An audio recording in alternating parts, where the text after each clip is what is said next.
बहुत प्राचीन समय की बात है, जब धरती पर धर्म और अधर्म के बीच संतुलन डगमगाने लगा था। राज सिंहासन पर बैठे लोग स्वयं को ईश्वर समझने लगे थे और प्रजा केवल साधन बनकर रह गई थी। तब धरती ने करुण पुकार की। उसी पुकार के उत्तर में यदुवंशी बालक ने जन्म लिया, वही बालक जो आगे चलकर श्री कृष्ण कहलाया। कृष्ण का जन्म केवल कंस के अंत के लिए नहीं था, बल्कि मनुष्य को यह सिखाने के लिए था कि जीवन केवल युद्ध नहीं बल्कि विवेक है। वो बालक जिसने माखन चुराया, वही आगे चलकर महाभारत का सूत्रधार बना। उसने कभी स्वयं शस्त्र नहीं उठाया, फिर भी सबसे बड़ा युद्ध उसी की उपस्थिति में लड़ा गया। समय बीतता गया। हस्तिनापुर में कुरुवंश फला फूला। धृतराष्ट्र अंधे थे, केवल आंखों से नहीं बल्कि विवेक से भी। उनके पुत्र दुर्योधन का मन बचपन से ही ईर्ष्या से भरा था। दूसरी ओर पांडु के पुत्र पांडव धर्म की राह पर चलने वाले थे। यहीं से महाभारत की नींव पड़ी। कृष्ण सब देख रहे थे। वे जानते थे कि यह युद्ध केवल राजपाट का नहीं बल्कि धर्म और अधर्म की आत्मा का युद्ध होगा। इसलिए उन्होंने पांडवों को केवल शक्ति नहीं दी, उन्हें धैर्य सिखाया। अर्जुन को शस्त्र चलाना सिखाया गया, पर उससे पहले उसे मन को साधना सिखाई गई। जब पांडव वनवास में थे तब भी कृष्ण उनके साथ थे, कभी सखा बनकर, कभी मार्गदर्शक बनकर। द्रौपदी का चीरहरण हुआ, सभा मौन रही, पर कृष्ण मौन नहीं थे। उन्होंने उस अपमान को युद्ध का बीज बना दिया। वह दिन बता गया कि जब नारी का सम्मान मिटता है तब विनाश निश्चित होता है। कुरुक्षेत्र का मैदान सजा। दोनों सेनाएं आमने सामने खड़ी थीं। शंखनाद हुआ, धूल उड़ी, पर उसी क्षण अर्जुन का मन कांप उठा। अपने ही बंधुओं को देखकर उसके हाथ से गांडीव गिर पड़ा। तब कृष्ण ने वह कहा जो केवल अर्जुन के लिए नहीं था बल्कि हर युग के मनुष्य के लिए था। कृष्ण ने कहा, मनुष्य कर्म से भाग नहीं सकता। जो युद्ध से भागता है वो भी कर्म ही करता है, कायरता का कर्म। धर्म सरल नहीं होता पर सही होता है। जो आज तू त्याग करेगा वही कल पीड़ा बनकर लौटेगा। यही से गीता का जन्म हुआ। यह केवल ग्रंथ नहीं, जीवन जीने की कला है। कृष्ण ने सिखाया कि फल की चिंता छोड़कर कर्म कर। तू केवल माध्यम है, कर्ता मैं हूँ। युद्ध शुरू हुआ। भीष्म पितामह गिरे, द्रोणाचार्य गिरे, कर्ण गिरे। हर पतन के पीछे कृष्ण का गहरा संदेश था कि अधर्म चाहे कितना भी महान क्यों न लगे, अंत में गिरता अवश्य है। कृष्ण ने कहीं छल किया, कहीं नीति, क्योंकि जब सामने अधर्म हो तब सीधी रेखा हमेशा समाधान नहीं होती। धर्म को बचाने के लिए कभी कभी कठोर बनना पड़ता है। युद्ध समाप्त हुआ। पांडव जीत गए पर खुशी नहीं थी। चारों ओर केवल राख थी। तब कृष्ण ने समझाया, विजय का अर्थ उत्सव नहीं, उत्तरदायित्व है। सत्ता का सुख क्षणिक है, पर धर्म का भार जीवन भर रहता है। और अंत में वही कृष्ण जिन्होंने सबको राह दिखाई, स्वयं मौन होकर द्वारका लौट गए, क्योंकि सच्चा मार्गदर्शक वही होता है जो स्वयं मंच से उतरना जानता है। युद्ध भूमि में शांति नहीं उतरी थी, केवल शोर थम गया था। कुरुक्षेत्र की मिट्टी अभी भी रक्त से गीली थी। आकाश मौन था, जैसे स्वयं देवता भी यह सोच रहे हों कि मनुष्य ने क्या खोया और क्या पाया। उसी भूमि पर शरशैया पर लेटे थे भीष्म पितामह। शरीर बाणों से छलनी था, पर चेतना जागृत थी। वे मृत्यु की प्रतीक्षा नहीं कर रहे थे, वे धर्म के अंतिम पाठ की प्रतीक्षा कर रहे थे। कृष्ण पांडवों को लेकर भीष्म के पास पहुंचे। पितामह की आंखों में संतोष था, क्योंकि वे जानते थे कि धर्म की विजय हुई है। भीष्म ने युधिष्ठिर को राज्य करने का ज्ञान दिया। उन्होंने कहा कि राजा का धर्म तलवार से नहीं, करुणा से चलता है। जो राजा प्रजा को पुत्र समान नहीं मानता, वह शीघ्र पतन को प्राप्त होता है। कृष्ण मौन खड़े थे। वे जानते थे कि भीष्म का शरीर गिरा है, पर उनकी आत्मा अमर है। भीष्म ने कृष्ण की ओर देखकर कहा, तूने जो किया वही धर्म था। उस क्षण कृष्ण की आंखों में पहली बार नमी आई, क्योंकि सबसे कठिन वही होता है, धर्म के लिए अपने प्रियजनों को गिरते देखना। उधर गांधारी, जिसने जीवन भर अपनी आंखों पर पट्टी बांध रखी थी, कुरुक्षेत्र आई। उसने अपने 100 पुत्रों को मृत देखा। उसका हृदय फट गया। वो कृष्ण के सामने खड़ी हुई और क्रोध में कांपते हुए बोली, यदि तू चाहता तो ये सब रोक सकता था। कृष्ण ने कोई उत्तर नहीं दिया, क्योंकि कुछ प्रश्नों के उत्तर शब्दों में नहीं होते। गांधारी ने कृष्ण को शाप दिया, जिस प्रकार मेरा वंश नष्ट हुआ उसी प्रकार तेरा यदुवंश भी नष्ट होगा। कृष्ण ने शाप स्वीकार किया, क्योंकि वे जानते थे जो जन्मा है उसका अंत निश्चित है। स्वयं ईश्वर भी इस नियम से नहीं बचता। युद्ध के बाद पांडवों को राज्य मिला, पर मन में शांति नहीं थी। युधिष्ठिर को लगता था कि ये विजय अपराध है। तब कृष्ण ने समझाया, धर्म के मार्ग पर चलना कभी कभी भारी मूल्य मांगता है। यदि अधर्म को जीवित छोड़ दिया जाए तो आने वाली पीढ़ियां रोती हैं। समय बीतता गया, द्वारका समृद्ध हुई, पर अहंकार भी बढ़ा। यदुवंशी अपने ही बल पर गर्व करने लगे। कृष्ण ये सब देख रहे थे। वे जानते थे कि अब समय आ गया है स्वयं पीछे हटने का। एक दिन वन में बैठे कृष्ण के चरण में एक शिकारी का तीर लगा। वो शिकारी कांपते हुए रो पड़ा, पर कृष्ण मुस्कुराए। उन्होंने कहा, ये भी कर्म है। उस क्षण पृथ्वी ने अपने सबसे महान मार्गदर्शक को विदा किया। कृष्ण के जाते ही द्वारका समुद्र में समा गई। यदुवंश समाप्त हुआ। यह संदेश था, कोई भी सत्ता, कोई भी वैभव, कोई भी नाम स्थायी नहीं है। महाभारत यही समाप्त नहीं होती। ये हर उस मनुष्य में जीवित है जो जीवन में निर्णय लेता है। जब मन कहता है भाग जाओ और विवेक कहता है खड़े रहो, वहीं कुरुक्षेत्र है। जब लोभ और धर्म आमने सामने होते हैं, वहीं कृष्ण खड़े होते हैं। कृष्ण आज भी रथ नहीं चलाते, पर अंतरात्मा का सारथी बनकर हर मनुष्य के भीतर बैठे हैं। प्रश्न केवल ये है, क्या हम उनकी सुनते हैं? कुरु वंश की धरती पर जो बीज बोया गया था, वो केवल सत्ता का नहीं था। वो बीज था अहंकार का, अधर्म का और अधूरे ज्ञान का। हस्तिनापुर का सिंहासन बाहर से स्वर्ण जड़ित था, पर भीतर से वो असंतोष, ईर्ष्या और भय से भरा हुआ था। राजा धृतराष्ट्र ने आंखों से नहीं, मन से भी देखने की शक्ति खो दी थी। पुत्र मोह ने उसे सत्य से दूर कर दिया था। गांधारी ने आंखों पर पट्टी बांध ली, पर मन के भीतर का अंधकार और गहरा हो गया। पांडु के वन गमन के बाद पांडवों का जन्म हुआ। युधिष्ठिर धर्म का प्रतीक बने, भीम शक्ति का, अर्जुन एकाग्रता का, नकुल और सहदेव विनम्रता और सेवा का। पर कौरवों के मन में ये सब देखकर प्रेम नहीं, जलन जगी। दुर्योधन का मन बचपन से ही पांडवों के प्रति विष से भरता गया। शकुनी की कुटिल बुद्धि ने उस विष को और तीखा कर दिया। गुरु द्रोणाचार्य के आश्रम में शिक्षा एक समान दी गई, पर दृष्टि समान नहीं थी। अर्जुन को जब श्रेष्ठ धनुर्धर बनने का वरदान मिला, तब दुर्योधन के भीतर हार का भय बैठ गया। एकलव्य की अंगूठा गुरुदक्षिणा में कट गई, पर अन्याय का वो दृश्य समय के माथे पर स्थायी निशान बन गया। राजसूय यज्ञ में जब श्री कृष्ण ने शिशुपाल का वध किया, तब यह स्पष्ट हो गया कि अधर्म कितना भी शक्तिशाली क्यों न हो, अंत में उसका विनाश निश्चित है। पर हस्तिनापुर ने ये संकेत समझा नहीं। द्यूत सभा में द्रौपदी का अपमान केवल एक स्त्री का नहीं था, वो धर्म का अपमान था। सभा मौन थी, भीष्म मौन थे, द्रोण मौन थे, विदुर ही थे जो सत्य के पक्ष में खड़े थे। वनवास के वर्षों में पांडवों ने केवल कष्ट नहीं झेले, उन्होंने स्वयं को गढ़ा। वहीं अर्जुन को दिव्यास्त्र मिले, वहीं युधिष्ठिर ने धैर्य सीखा, वहीं द्रौपदी ने मौन की अग्नि में प्रतिशोध का संकल्प लिया। समय ने सब देखा, सब सहा। अज्ञातवास समाप्त हुआ, पर अहंकार समाप्त नहीं हुआ। श्री कृष्ण शांति दूत बनकर गए।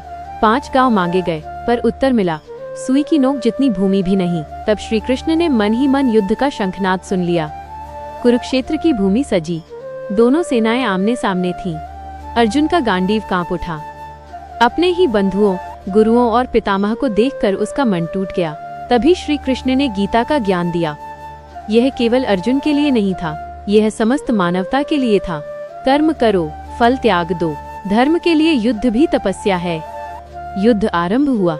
भीष्म पितामह गिरे, पर शरशैया पर भी धर्म का उपदेश देते रहे। द्रोणाचार्य पुत्र शोक में गिरे। कर्ण, जो दानवीर था, अपने ही कर्मों के बोझ तले गिर पड़ा। दुर्योधन का पतन उसकी जांघों के साथ उसके अहंकार का पतन था। युद्ध समाप्त हुआ, पर शांति नहीं आई।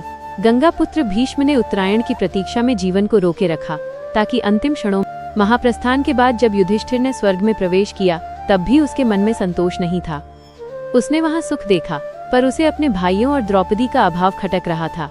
उसे दिखाया गया कि जिनका जीवन अहंकार, क्रोध या आसक्ति से भरा था, उन्हें पहले नरक का अनुभव करना पड़ा।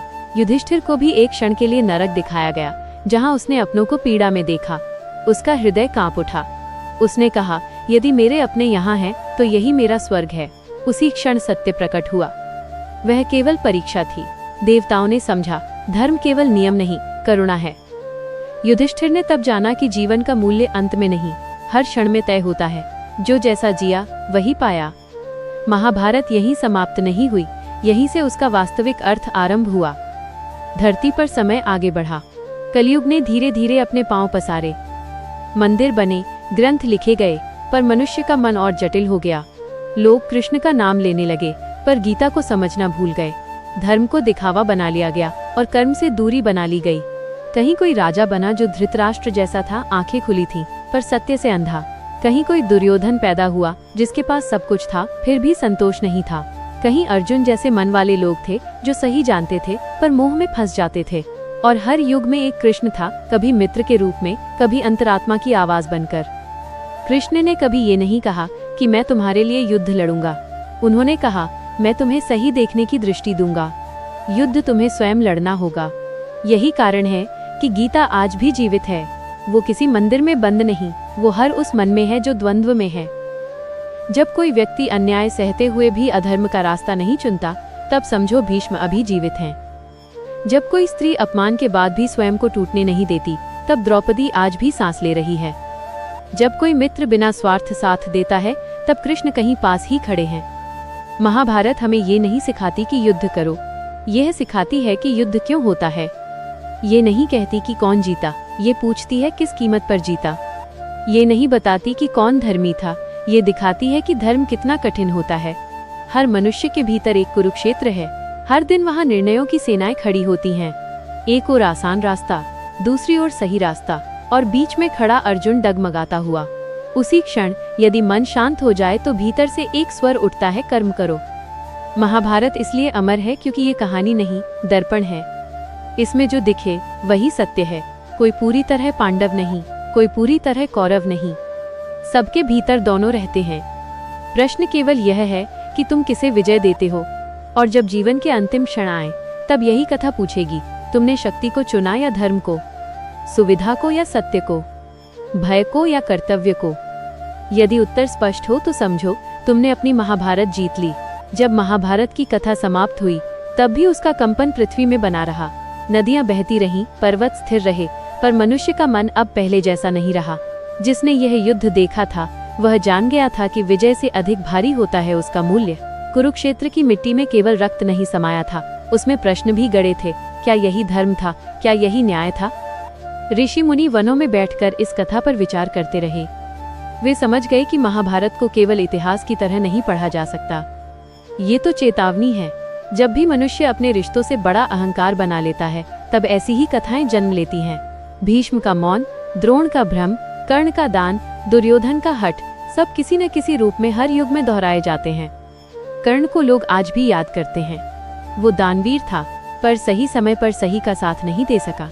उसकी त्रासदी यही थी कि वो जानता था कि वो अधर्म के पक्ष में है, फिर भी ऋण और अपमान के बोझ ने उसे बांध लिया।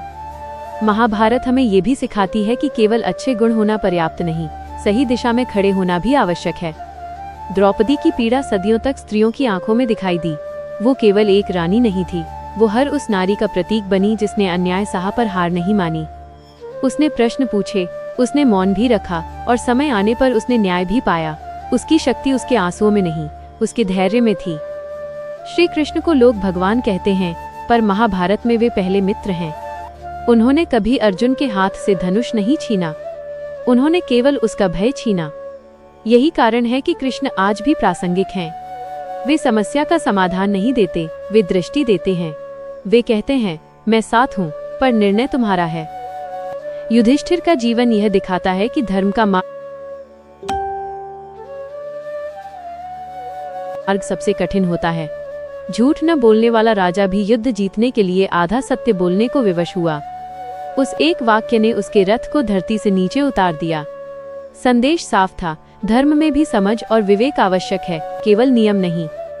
कलयुग बढ़ता गया, लोग कहानियां सुनाने लगे, पर अर्थ भूलने लगे। मंदिरों में भीड़ बढ़ी, पर मन में शांति घटती गई। तब भी ये कथा जीवित रही, कभी किसी दादी की जुबान पर, कभी किसी संत के प्रवचन में, कभी किसी थके हुए मनुष्य की चुप्पी में। जब कोई पिता अपने पुत्र के अपराध को देखकर भी मौन रहता है, तो धृतराष्ट्र जीवित हो उठता है। जब कोई योग्य होते हुए भी अवसर से वंचित रहता है, तो एकलव्य फिर जन्म लेता है। जब कोई मित्र संकट में साथ खड़ा हो जाता है, तो कृष्ण फिर मुस्कुराते हैं। महाभारत हमें ये नहीं कहती कि सब कुछ त्याग दो, यह कहती है जिसे पकड़ रखा है उसे समझो। ये नहीं कहती कि युद्ध से भागो, ये कहती है पहले भीतर का युद्ध जीतो, क्योंकि बाहर का युद्ध तो परिस्थितियां लड़ा देती हैं, पर भीतर का युद्ध स्वयं लड़ना पड़ता है। जीवन के अंतिम क्षणों में जब मनुष्य पीछे मुड़कर देखता है, तब वो यही नहीं पूछता कि उसने कितना पाया, वह पूछता है कि उसने कितना सही किया। उसी प्रश्न का उत्तर महाभारत है। यही कारण है कि यह कथा कभी पुरानी नहीं होती। और जब भी मनुष्य थक जाता है, हार मानने को होता है, तब कहीं भीतर से एक शंखनाद होता है। वो कृष्ण का नहीं, तुम्हारी अंतरात्मा का होता है। वही कहता है, उठो, अभी युद्ध बाकी है। उन्होंने कहा, धर्म वही है जो लोक का कल्याण करे। अश्वत्थामा का क्रोध निर्दोषों पर टूटा। युद्ध के बाद भी हिंसा रुकी नहीं। तब श्री कृष्ण ने समझाया, युद्ध बाहर नहीं, मन में समाप्त होना चाहिए। अंत में पांडवों ने भी राज्य त्याग दिया। महाप्रस्थान हुआ। एक एक कर सब गिरे, केवल युधिष्ठिर अंत तक चले, क्योंकि उसके साथ धर्म था। स्वर्ग के द्वार पर भी परीक्षा हुई, पर युधिष्ठिर ने धर्म नहीं छोड़ा। महाभारत यहीं समाप्त नहीं होती, ये आज भी जीवित है, हर उस मन में जहाँ लोभ और धर्म युद्ध करते हैं, जहाँ कृष्ण की वाणी आज भी कहती है, जब जब धर्म की हानि होगी, मैं केवल शरीर में नहीं, चेतना में प्रकट होऊंगा। कुरुक्षेत्र की भूमि पर युद्ध का शोर थम चुका था, पर मनुष्यों के भीतर की आग अभी बुझी नहीं थी। धरती पर पड़े रथ, टूटे धनुष, बिखरे कवच सब गवाही दे रहे थे कि यह युद्ध केवल शरीरों का नहीं था, यह आत्माओं की परीक्षा थी। गंगा की हवा बह रही थी, पर उसमें भी करुणा की गंध थी। शरशैया पर लेटे भीष्म पितामह, जिनके शरीर में जीवन से अधिक धैर्य था, उत्तरायण की प्रतीक्षा कर रहे थे। उनके मुख से निकला हर शब्द स्वयं वेद बन गया। भीष्म ने युधिष्ठिर से कहा कि राजा का धर्म केवल शासन करना नहीं, बल्कि पीड़ा को समझना होता है। उन्होंने बताया कि न्याय वो नहीं जो ग्रंथों में लिखा हो, बल्कि वो है जो समाज को जोड़ दे। युधिष्ठिर का हृदय भारी था। वो जानता था कि विजय ने उसे राजा बनाया है, पर शांति नहीं दी। उधर गांधारी ने अपने 100 पुत्रों के शव देखे। वर्षों की तपस्या, आंखों पर बंधी पट्टी, सब व्यर्थ प्रतीत हुआ। उसने श्री कृष्ण को श्राप दिया, पर कृष्ण मुस्कुराए। उन्होंने कहा, जो होना था वही हुआ, कर्म से कोई नहीं बचता। गांधारी का क्रोध अंततः शोक में बदल गया। अश्वत्थामा का मन युद्ध के बाद और अंधकार में डूब गया। उसने रात में सोते हुए उपपांडवों का वध किया। यह अधर्म की वह पराकाष्ठा थी, जहां बदला विवेक को निगल जाता है। ब्रह्मास्त्र चला, पृथ्वी कांप उठी। तब कृष्ण ने हस्तक्षेप किया। जीवन की रक्षा के लिए उन्होंने स्वयं नियमों को मोड़ा, क्योंकि धर्म ग्रंथों से बड़ा होता है। समय बीता। हस्तिनापुर में राज्याभिषेक हुआ, पर सिंहासन पर बैठते ही युधिष्ठिर के मन में वैराग्य आ गया। उसे लगता था, जिस राज्य की नींव लाशों पर रखी हो, वह राज्य नहीं, बोझ है। उसने शासन किया, पर आसक्ति से मुक्त रहकर। प्रजा ने पहली बार ऐसा राजा देखा, जो स्वयं से अधिक दूसरों के लिए जीता था। द्रौपदी ने वर्षों बाद शांति की सांस ली, पर उसके नेत्रों में वो सभा आज भी जीवित थी। उसने सीखा कि नारी का मौन सबसे बड़ा धैर्य है, और उसका जागरण सबसे बड़ा परिवर्तन। भीम की शक्ति अब क्रोध नहीं, रक्षा बन गई। अर्जुन का धनुष अब केवल युद्ध का साधन नहीं, धर्म की सीमा बन गया। समय के साथ श्री कृष्ण द्वारका लौट गए, पर कलयुग की आहट स्पष्ट हो चुकी थी। यादवों में अहंकार बढ़ा। जो स्वयं को कृष्ण का वंशज मान बैठे, वही अपने विनाश के कारण बने। प्रभास क्षेत्र में यादवों का नाश हुआ। श्री कृष्ण ने सब देखा, पर रोके नहीं। उन्होंने समझा दिया था, जब धर्म अपना उद्देश्य पूरा कर ले, तब शरीर का प्रयोजन समाप्त हो जाता है। वन में एक साधारण से शिकारी का बाण श्री कृष्ण के चरण में लगा। ये कोई हत्या नहीं थी, ये लीला का अंत था। कृष्ण मुस्कुराए। उन्होंने संसार को बताया कि ईश्वर भी कर्म के नियम से बंधा प्रतीत होता है, ताकि मनुष्य सीख सके कि कोई भी नियम से ऊपर नहीं। पांडवों ने ये समाचार सुना। उनके लिए संसार सूना हो गया। तब उन्होंने महाप्रस्थान का मार्ग चुना। हिमालय की ओर चल पड़े। एक एक कर सब गिरे। द्रौपदी, भीम, अर्जुन, नकुल, सहदेव। केवल युधिष्ठिर अंत तक चला, क्योंकि उसके साथ कोई शरीर नहीं, केवल धर्म था। स्वर्ग के द्वार पर भी युधिष्ठिर की परीक्षा हुई। उसे अपने प्रियजनों के बिना स्वर्ग स्वीकार नहीं था। उसने कहा, जहां अन्याय है वो स्वर्ग नहीं। तभी सत्य प्रकट हुआ। धर्म ने स्वयं अपना रूप दिखाया। युधिष्ठिर समझ गया, महाभारत किसी एक युग की कथा नहीं, ये हर युग की कहानी है। जब जब मनुष्य धर्म से डगमगाता है, तब यह कथा पुनः जीवित हो उठती है। और आज भी, जब कोई अकेले बैठकर अपने भीतर युद्ध लड़ता है, जब कोई सही और आसान में से सही चुनता है, तब कहीं न कहीं कृष्ण मुस्कुराते हैं।